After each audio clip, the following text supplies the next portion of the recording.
Hi guys, कैसे हो? उम्मीद करता हूँ कि आप सभी लोग मज़े में होंगे और खुश होंगे। आज की स्टोरी क्राइम स्टोरी रहेगी, जो एपिसोड नंबर 2 रहेगा गाइस। आज की स्टोरी कुछ अजीब है, जो नागपुर सिटी में हुई है। कुछ 2 से 3 महीने बिफोर में ये स्टोरी हुई है। गाइस, इस स्टोरी में आर्मी मैन भी आता है। आर्मी का एक लड़का था और एक उनकी प्रेमिका, जो 2 साल से अफेयर चल रहा था। आज उनकी स्टोरी हम देखेंगे। गाइस, इस स्टोरी को स्टार्टिंग से देखते हैं।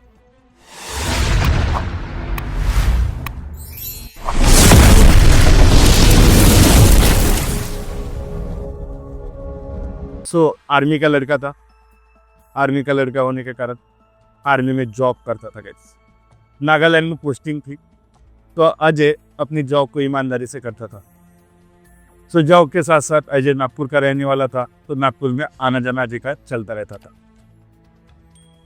ऐसे ही आने जाने में नागपुर में कुछ टाइम स्पेंड करते हुए एक जोशना प्रकाश नाम की लड़की से मुलाकात होती। ये मुलाकात इस हद तक बढ़ जाती है कि 2 साल का प्यार हो जाता है दोनों में। जोशना एक डिवोर्स हुआ था उनका, और करीब करीब एज 30 बताई जा रही है। जोशना एक ऑटोमोबाइल सेक्टर में शोरूम में एक जॉब करती थी। जॉब करते करते अजय के साथ मुलाकात हुई।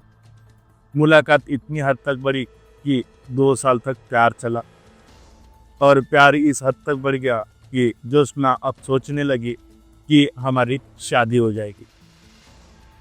बट अजय के माइंड में कुछ अलग ही ख्याल आ रहे थे, क्योंकि अजय के जो बैकग्राउंड था काफ़ी खराब था। बट इंडियन आर्मी में काम करते हुए कोई इसके बारे में सोचता नहीं था। उसी तरह जोशना ने भी नहीं सोचा। बात आती है 28 अगस्त। 28 अगस्त जोशना के लिए काफ़ी खराब दिन रहा। जोशना अपनी फ्रेंड के साथ हॉस्टल में रहती थी नागपुर में, बिकॉज जोशना प्रॉपर नागपुर की नहीं थी guys. Joshna near by Nagpur जो प्लेस है, विलेजेस होते हैं, वहाँ से बिलोंग करती थी। बट नागपुर में जॉब होने के कारण नागपुर में अपनी फ्रेंड के साथ रहती थी। 28 तारीख को ऐसा क्या हुआ कि जोशना को ये दिन आखिरी दिन देखने को मिला। करीब करीब 28 तारीख की इवनिंग को अजय ने सेम कॉल किया जोशना को। पूछा, जोशना चलोगे क्या घूमने? जोशना ये कॉल उठाने के लिए रेडी नहीं थी, बट ये जोशना को जो कॉल आया था अजय के मम्मी के मोबाइल से आया था, इसलिए जोशना ने ये कॉल उठाया, क्योंकि प्यार इस हद तक बढ़ गया था कि जोशना अपने उसका मतलब अजय के मम्मी का नंबर भी सेव कर लिया था। जोशना ने लगा, यार चलो अच्छा टाइम है, अजय अच्छा लड़का है, चलो मिलते हैं इसके साथ। इसके बीच में उसकी अनबन हुई गई थी, क्योंकि 2 साल करीब करीब प्यार चलने के बाद जोशना ने शादी के लिए बात चलाई थी। लेकिन अजय इस शादी से नकार करने वाला था, इसलिए जोशना का मन में खटास थी। बट प्यार होता है तो प्यार में अंधे होती है गाइस। सेम जोशना भी अजय के प्यार में अंधी थी। जोशना शाम को अजय के साथ मिलने के लिए चली जाती है। मशहूर नागपुर के होटल में जोशना और अजय टाइम स्पेंड करते हैं। इस टाइम तक सब सही चल रहा था गाइस। अचानक से सुबह हो जाती है, एंड जोशना की फ्रेंड जो हॉस्टल में रहती थी, वो सोचने लगती है कि यार जोशना अभी तक आई नहीं, कहाँ गई है? अभी तक तो ऐसा हुआ नहीं है। जब भी कभी गई है तो लेट नाइट आई है, बट लास्ट नाइट से अभी तक ना ही डोर खटखटाया और ना ही जोशना आई। उसकी फ्रेंड ने ऑटोमोबाइल शोरूम में कॉल किया और पूछताछ की कि जोशना जॉब को तो नहीं चली गई डायरेक्ट। लेकिन गाइस, ऐसा कुछ नहीं हुआ। जोशना नहीं गई उस दिन जॉब पर। सब लोग हैरान। जोशना एक लॉयल और अपने काम से ईमानदार लड़की थी। हालांकि उसकी हेल्थ अच्छी नहीं थी, इसलिए कभी छुट्टी ले लेती थी, बट जोशना बिना रीजन के कभी छुट्टी नहीं लेती। तो इसमें सब लोग शॉक में चले गए कि ज्योत्सना कहाँ गई। ज्योत्सना की फ्रेंड ने ज्योत्सना के फैमिली को फटक से बताया और बुला लिया। ज्योत्सना की फैमिली डायरेक्ट नागपुर आते ही नियर बाय पुलिस स्टेशन में कांटेक्ट करती है। पुलिस स्टेशन में तकरार एफआईआर दर्ज की जाती है, लेकिन पुलिस का कहना होता है कि आपकी लड़की 30 एज है, मीन्स मैच्योर है, तो हो सकता है कभी फ्रेंड के साथ गई होगी, किसी फ्रेंड के साथ घूमने गई होगी, इसलिए आ नहीं पा रही है, और उसका फ़ोन शायद साइलेंट हुआ होगा या तो फिर स्विच ऑफ हो गया होगा, इसलिए आपसे कांटेक्ट भी नहीं कर पा रही है। गाइज, वैसे इंडियन कॉन्स्टिट्यूंसी से यही एक लॉ बोलता है कि कोई भी लड़की या फिर लड़का गायब होता है तो 24 आवर्स तक उसकी रिपोर्ट तक नहीं लिखी जाती है। सेम ज्योत्सना के साथ हुआ। सब लोग ट्राई करने लगे कि ज्योत्सना आसपास होगी, सारे फ्रेंड्स को कॉल किया, सब लोग बोल रहे कि नहीं, ज्योत्सना ने तो कोई कांटेक्ट ही नहीं किया। लेकिन इसी बीच अजय ने पीछे से फिरकी मार के नागालैंड चला गया। अजय नागालैंड जाते ही फार्मेसी होने के कारण उसे नॉलेज था कि हॉस्पिटलाइज कैसे होना है। अजय डायरेक्ट जाते ही नागालैंड में हॉस्पिटलाइज हो गया। यह पुलिस 20 दिन तक ज्योत्सना को आसपास के इलाके में ही ढूंढने लगी। फिर एक डेटा मिला कॉल रिकॉर्ड से अजय का। फिर पता चला अजय के बारे में कि अजय तो इंडियन आर्मी में है। फिर अजय की इंफॉर्मेशन इंडियन आर्मी एम्बेसी से निकाली गई, नागालैंड एम्बेसी से, और वहाँ से पता चला कि अजय की हेल्थ अच्छी नहीं है, शुगर लेवल हाई है, इसलिए इसे हॉस्पिटलाइज किया गया। लेकिन गाइस, ये अजय की चाल थी। अजय की चाल ये थी कि इफ मैं हॉस्पिटलाइज हो जाता हूँ और मैं इन सारे टाइम पीरियड में नहीं दिखूंगा तो मैं इस क्राइम से बच पाऊँ। क्योंकि गाइस, अजय ने एक मूवी देखी थी, वो थी दृश्यम मूवी।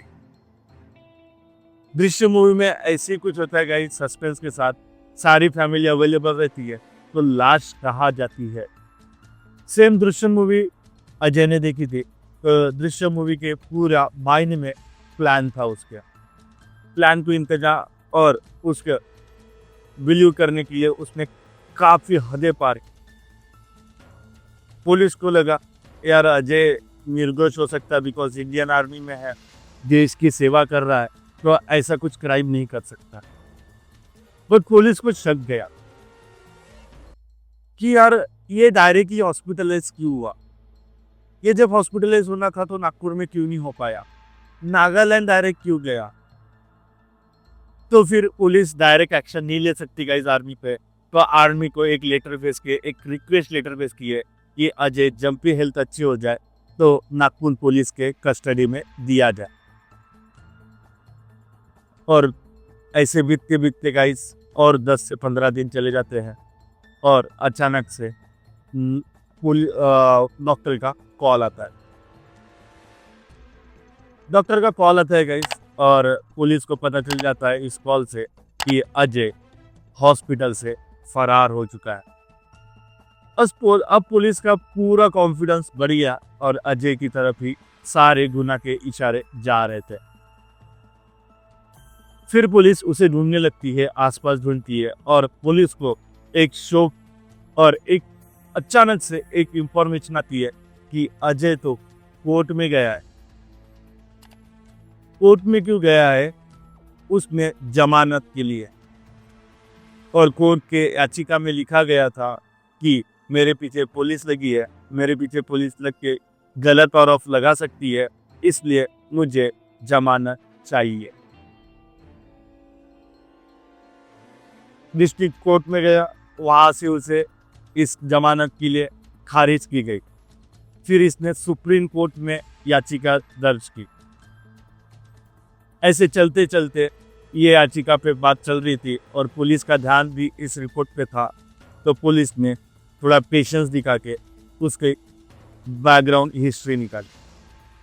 और गाइस, बैकग्राउंड हिस्ट्री में क्या पता चलता है कि अजय के पहले से 3 शादी हो चुकी थी और तीनों शादी से उसे डिवोर्स मिल चुका था।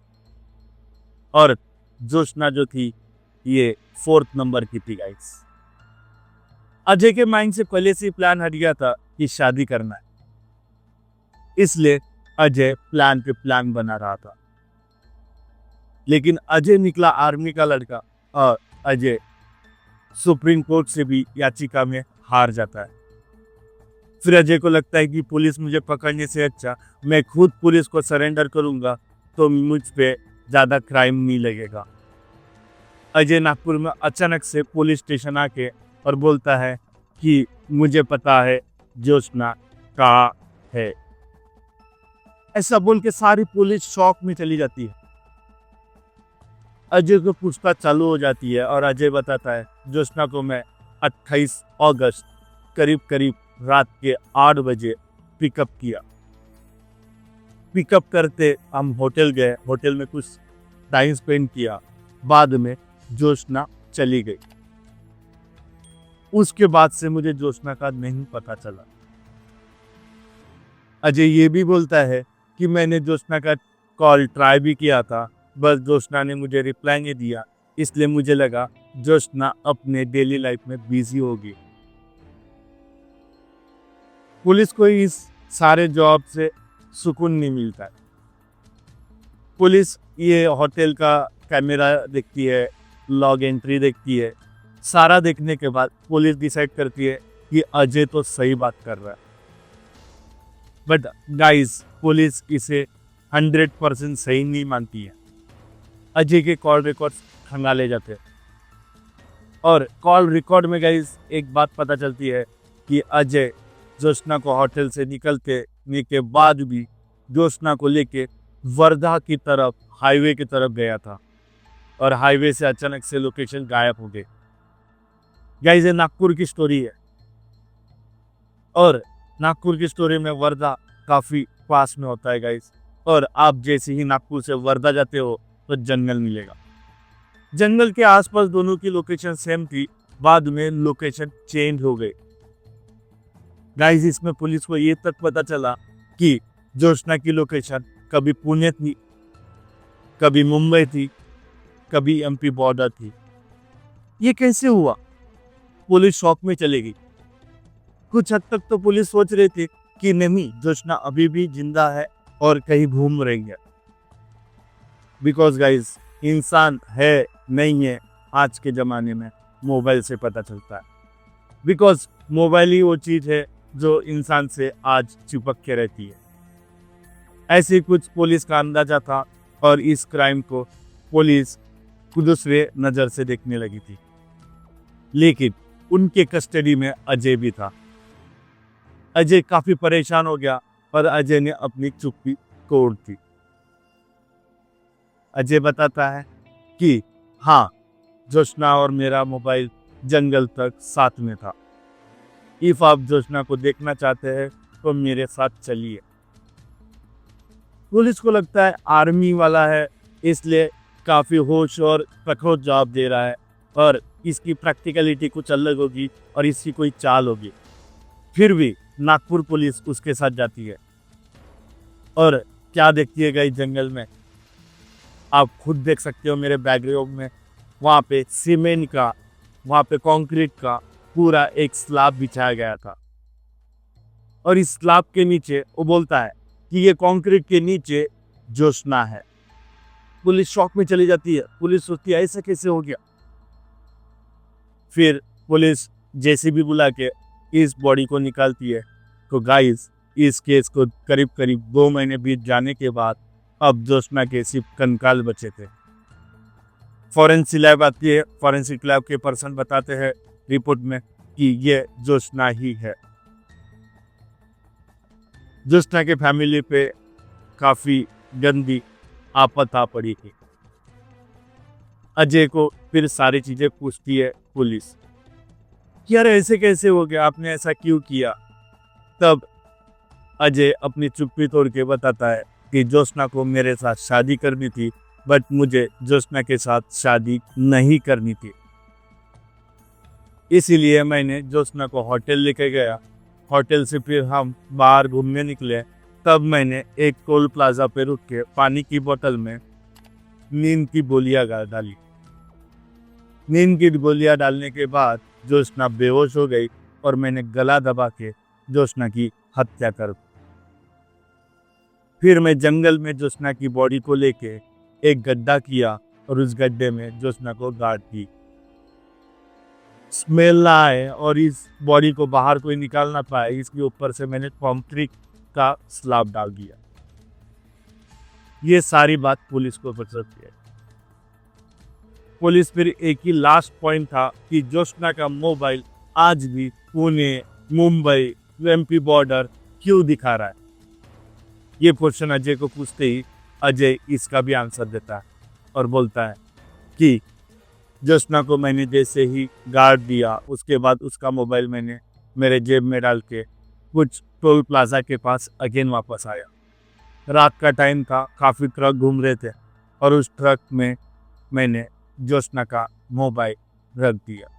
गाइस, टोल प्लाजा पे बड़े बड़े ट्रक्स होते हैं जो ऑल ओवर इंडिया में घूमते रहते हैं, जो ट्रांसपोर्ट का काम करते हैं। सेम गाइस, ये भी एक ट्रक था।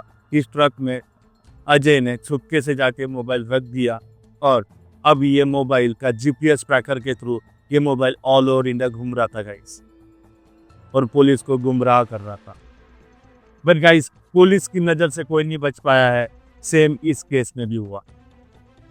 काफ़ी दर्दनाक हुआ जोशना के साथ। जोशना ने जो मन लगा के और जो तन मन धन से जो प्यार किया था, जोशना को इसका अंजाम कुछ गलत ही मिला। सो गाइस, यही थी स्टोरी नागपुर की। मिलते हैं गाइस नेक्स्ट वीडियो में।